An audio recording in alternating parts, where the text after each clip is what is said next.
accumulated profit of the company। अब एक बात समझना, डीम्ड डिविडेंड की लास्ट सेक्शन होती है 222E और 222E सबसे इंटरेस्टिंग और ये आपको ध्यान देने की सेक्शन है। तो देखो अब क्वेश्चन ये आता है कि यहां पे 222E जो है एंड 222ABCD उसमें कुछ फर्क है। 222ABCD एंड 222E में कुछ डिफरेंसेस है। पहला डिफरेंस तो ये है कि 222ABCD जो अपन ने अभी डिस्कस किया that is applicable to all companies. All company में प्राइवेट कंपनी, पब्लिक कंपनी सबके लिए है, लिस्टेड अनलिस्टेड सबके लिए। लेकिन 222E वाली जो सेक्शन है ना वो सिर्फ क्लोजली हेल्ड कंपनी के लिए है।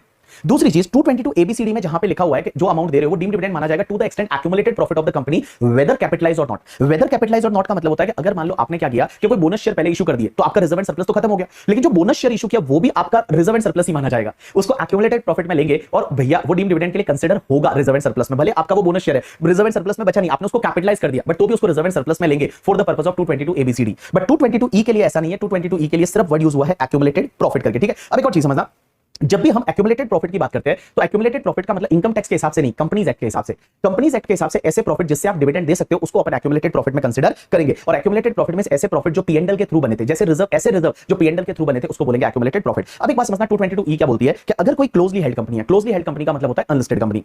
क्लोजली हेल्ड कंपनी क्या करती है, अपने किसी शेयर होल्डर को, जिस शेयर होल्डर के पास 10% और मोर का वोटिंग पावर है, जिस शेयर होल्डर के पास 10% और मोर का वोटिंग पावर है, इक्विटी शेयर होल्डिंग है, तो अगर कोई भी क्लोजली हेल्ड कंपनी है किसी भी शेयर होल्डर को, जिस शेयर होल्डर के पास 10% और मोर का वोटिंग पावर है, उसको अगर कोई लोन एंड एडवांसेस देती है, कोई लोन एंड एडवांसेस देती है, तो उस पर्टिकुलर केस में वो लोन और एडवांसेस है वो शेयर होल्डर के हाथ में डीम्ड डिविडेंड बन जाएगा to the extent accumulated profit of the company. जैसे मेरी कंपनी है बीबी वर्चुअल्स प्राइवेट लिमिटेड। अब बीबी वर्चुअल्स प्राइवेट लिमिटेड ने क्या किया, यहां पे बीबी सर मेरे पास 10% है, उससे ज्यादा का इक्विटी शेयर होल्डिंग है, मुझे अगर उन्होंने क्या किया लोन दिया तो मेरे हाथ में वो लोन डीम्ड डिविडेंड माना जाएगा to the extent accumulated profit of the company. अब एक चीज समझना, दूसरा पॉइंट, अगर मान लो ये क्लोजली हेल्ड कंपनी है, इसने लोन और एडवांसेस किसी कंपनी, फर्म, एओपीबीआई को दिया, किसी कंसर्न को दिया, और उस कंसर्न में इस शेयर होल्डर का सब्सटेंशियल इंटरेस्ट है at any time during the previous year.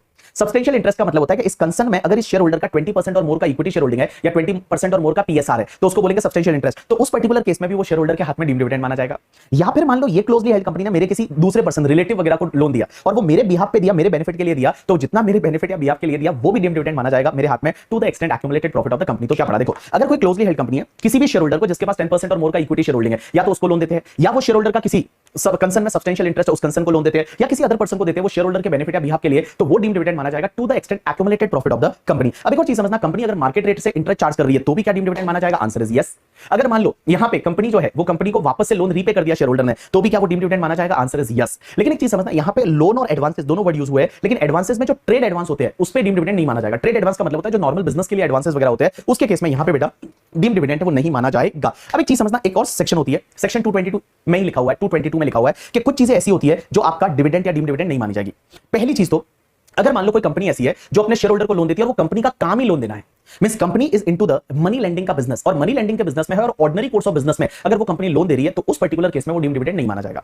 Means company का काम ही मनी लेंडिंग का है, ऑर्डिनरी कोर्स ऑफ बिजनेस में अगर वो लोन दे रही है शेयर होल्डर को तो वो डीम्ड डिविडेंड नहीं माना जाएगा। दूसरी चीज, अगर मान लो फॉर एन एग्जांपल कंपनी ने क्या किया, पहले लोन दिया था और वो डीम्ड डिविडेंड माना जा चुका है, अब कंपनी क्या कर रही है, एक्चुअल में डिविडेंड दे रही है और एक्चुअल डिविडेंड को उस लोन से एडजस्ट कर रही है, उस लोन से सेट ऑफ कर रही है, एक्चुअल डिविडेंड को उस लोन से एडजस्ट कर रही है, उस लोन से सेट ऑफ कर रही है, तो जितना सेट ऑफ हो रहा है ना वो डिविडेंड नहीं माना जाएगा। उसके बाद में गाइस अगर मान लो आपका बायबैक ऑफ द शेयर है तो वो डिविडेंड नहीं है। एक और चीज समझना, अगर मान लो जब डीमर्जर होता है, डीमर्जर के केस में क्या होता है कि जो पुरानी कंपनी होती है डीमर्ज कंपनी, उसके शेयर होल्डर को resulting company free of cost share देती है, तो रिजल्टिंग कंपनी जो फ्री ऑफ कॉस्ट शेयर दे रही है वो डिविडेंड नहीं माना जाएगा। एंड लास्ट पॉइंट 222C और 222D जो हमने पढ़ा close down of the company, and 222D हमने पढ़ा reduction in the share capital. 222C and 222D है वो प्रेफरेंस शेयर होल्डर के केस में नहीं लगेगा। तो लिक्विडेशन के टाइम पे अगर प्रेफरेंस शेयर होल्डर को कोई भी पैसा दिया, असेट दिया, या फिर मान लो डिक्रीज इन शेयर कैपिटल करके प्रेफरेंस शेयर होल्डर को कुछ दिया, तो 222C 222D है वो नहीं लगेगा। अब एक और चीज समझना, अगर कोई भी एसएससी ऐसा है, individual HUF, AOPBI, artificial juridical person, वो 115 बीएससी लेता है तो उसको दो बेनिफिट नहीं मिलेंगे अदर सोर्सेज में। एक तो आपको पता रहेगा जो मैंने अभी बताया था कि एमपी एमएलए होते हैं उनको क्या होता है कि जो डेली और कॉन्स्टिट्यूएंसी अलाउंस का एग्जेम्पशन मिलता है वो एग्जेम्पशन नहीं मिलेगा। और दूसरा, जब भी अपन क्लबिंग में देखेंगे कि जब भी पेरेंट्स के हाथ में माइनर की इनकम जाती है ना, तो माइनर के हाथ में, जब माइनर की इनकम पेरेंट्स के हाथ में जाती है तो पेरेंट्स को हर बच्चे का 1500 पर एनम,